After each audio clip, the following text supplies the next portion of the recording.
સમાચાર વલસાડથી પ્રાપ્ત થઈ રહ્યા છે। વલસાડ જિલ્લામાં ફરી એક વખત વરસાદની શરૂઆત થઈ ગઈ છે। વલસાડ શહેર અને ગ્રામ્ય વિસ્તારમાં ધોધમાર વરસાદ વરસ્યો। વલસાડમાં મોગરાવાડી ગરનાળામાં ભરાયા પાણી। વાપી શહેર અને આસપાસના ગામડાઓમાં વરસાદી માહોલ છે। ઉમરગામના સરીગામ અને અંજાણ વિસ્તારમાં પણ વરસાદી માહોલ છે। ઉમરગામ તાલુકામાં 5 ઇંચ વરસાદ વરસ્યો।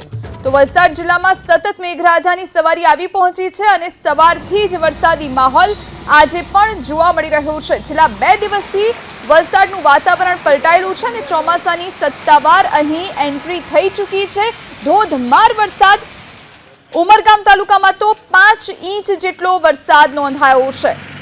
વલસાડ શહેર અને ગ્રામ્ય વિસ્તારોમાં વરસાદી માહોલના કારણે ઠંડક જોવા મળી રહી છે। લોકોને ગરમીથી રાહત મળી છે અને રોડ રસ્તા ભીંજાયેલા અને ક્યાંક નીચાણવાળા વિસ્તારો છે ત્યાં પાણી ભરાયેલા પણ નજરે પડી રહ્યા છે।